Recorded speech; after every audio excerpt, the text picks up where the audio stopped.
have to, Mr. Chair. Mr. Chair. Mr. Chair. Mr. Chair. Maroney. Mr. Chair. Thank you, Mr. Chair.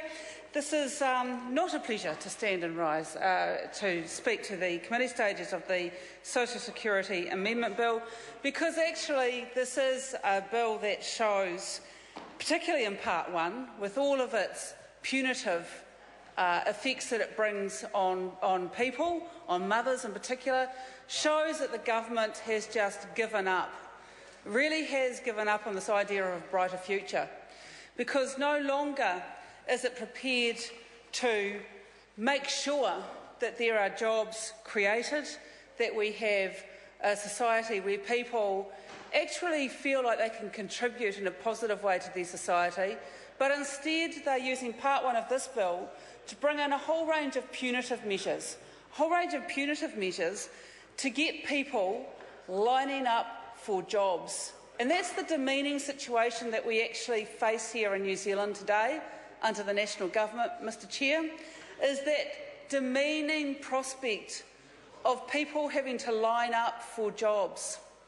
And there's a couple of stories in the Waikato Times just in the last week that really paint this dismal picture that the national government's got us into, that will not be rectified and will be in fact worsened by this bill, and Part 1 in particular, Mr. Chair. The first story was the front page of the Waikato Times on the 18th of this month. It had a big banner headline. It read, "Jobless fight for work." The jobless are having to fight for work in a city like Hamilton. And that's the sort of brighter future that this government has delivered to us. And what it detailed was situations like 1,013 people applying for 120 jobs at the Hamilton office of the Earthquake Commission. 1,013. The burger chain Wendy's, 100 applications for 6 management positions, and they were expecting more than 500 people to apply for 50 minimum wage crew jobs. The Mexico group is also looking to recruit people, but these are not flash jobs, Mr. Chair. These are minimum wage jobs. Again, about 200 people had applied for 25 jobs at that restaurant. So this is the prospect.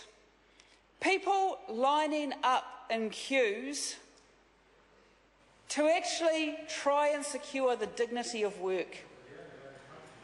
The demeaning lining up and queuing for jobs for the dignity of work, and that's what it's been reduced to.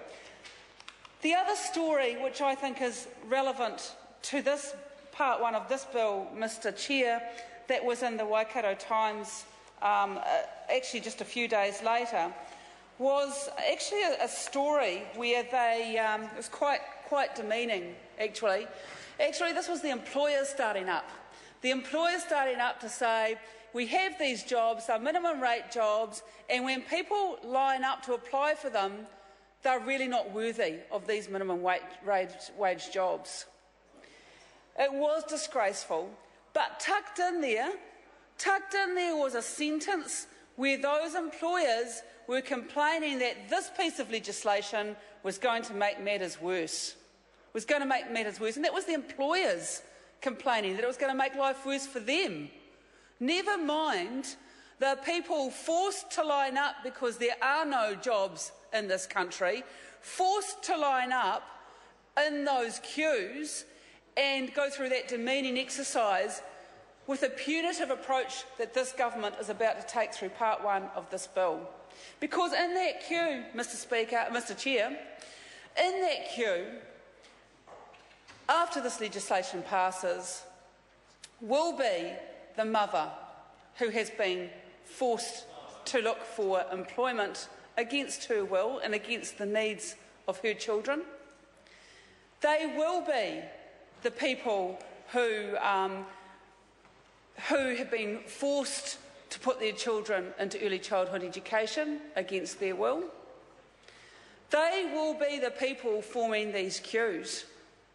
And the employers in that story were already complaining about people lining up to be applicants who they said didn't really want the job. Well, I don't know how they've come to that conclusion. That people, Mr Chair, Melissa Lee.